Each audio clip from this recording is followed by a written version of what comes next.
सर्वांचे Radiance update या YouTube चॅनलवर स्वागत आहे मित्रांनो। आज आपण या व्हिडिओच्या माध्यमातून पवित्र पोर्टल मार्फत 25 जून 2024 रोजी समांतर रूपांतरित यादीमधील जे उमेदवारांची निवड झालेली आहे त्या उमेदवारांची कागदपत्रांची पडताळणी करण्यासंदर्भात जिल्हा परिषदांनी आता त्यांच्या स्तरावरून पत्र निर्गमित करण्यास सुरुवात केलेली आहे। यामध्ये सांगली जिल्हा परिषदेचं पत्र आपण स्क्रीनवर बघू शकता। त्यांनी 26 तारखेलाच म्हणजे यादी प्राप्त झाल्याच्या दुसऱ्या दिवशी संबंधित उमेदवारांना कागदपत्रांची पडताळणीकरिता उपस्थित राहण्यासंदर्भात जे इथे आदेश दिलेले आहेत त्यामध्ये त्यांनी विविध संदर्भ जोडलेले आहेत। गुणवत्ता यादी असेल किंवा आयुक्त साहेबांचा 25/6/2024 रोजीचं पत्र असेल। यामध्ये उमेदवारांना जे आता कागदपत्रांची पडताळणीकरिता उपस्थित राहण्याची सूचना देण्यात आलेल्या आहे। उपरोक्त विषयानुसार या पत्रामध्ये पवित्र पोर्टलद्वारे एकूण 94 उमेदवारांची समांतर रूपांतरित यादीमध्ये जे निवड करण्यात आलेली आहे आणि जिल्हा परिषद सांगली यांच्या वतीने मराठी, कन्नड आणि उर्दू या तिन्ही माध्यमांचे सर्व उमेदवारांना आपले मूळ कागदपत्रांसहित पडताळणीकरिता जे पुढील कारवाईसाठी पद्मविभूषण वसंतदादा पाटील सभागृह येथे जिल्हा परिषद सांगली उपस्थित राहण्यासंदर्भात 3/6/2024 रोजी सकाळी 10 वाजता स्वतः उपस्थित राहण्याचे कळवण्यात आलेले आहे। तर मित्रांनो, या सर्व उमेदवारांना त्यांचे मूळ सर्व कागदपत्रांसहित इथे उपस्थित राहायचे आहे आणि यामध्ये काही त्यांना सूचना देखील करण्यात आलेल्या आहेत। त्यामध्ये त्यांना जे काही डॉक्युमेंट्स आणायचे आहेत ते देखील उमेदवारांना जे इथे ओरिजिनल डॉक्युमेंट सहित त्यांचे 2 प्रत इथे झेरॉक्स आणायचे आहे आणि आपले जे काही पडताळणी सूचीनुसार सर्व डॉक्युमेंट्स इथे क्रमाने लावून तिथे उपस्थित राहायचे आहे याची उमेदवारांनी नोंद घ्यायची आहे। तसेच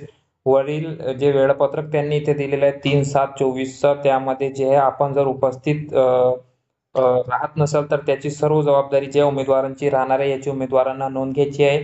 यामध्ये उर्दू माध्यमाचे आणि कन्नड आणि मराठी माध्यमाचे एकूण उमेदवारांची संख्या आपण बघू शकता आणि पडताळणी सूची देखील त्यांना इथे सोबत देण्यात आलेली आहे। घोषणापत्रांचा नमुना देखील इथे त्यांनी उपलब्ध करून दिलेला आहे। तर अशा उमेदवारांनी आपले ईमेल तपासायचे। ईमेलवर देखील त्यांना बरीच माहिती जी आहे जिल्हा परिषदांच्या वतीने पाठवण्यात येते आणि या संदर्भातली आता जे सदस्य सचिव आहे, शिक्षण अधिकारी आहेत जिल्हा परिषद सांगलीचे, त्यांनी हा पत्र काढलेला आहे आणि त्यामध्ये त्यांनी ही माहिती दिलेली आहे।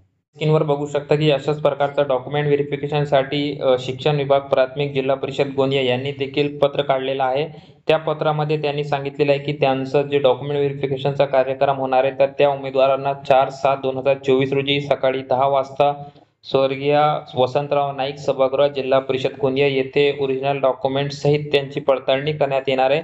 तर समांतर रूपांतरित फेरीतील निवड झालेले जिल्हा परिषद गोंदियाचे उमेदवारांनी याची नोंद घ्यायची आहे। उमेदवारांना सर्व कागदपत्रांची इथे सोबत आणायची, त्याची चेकलिस्ट तयार करायची आहे।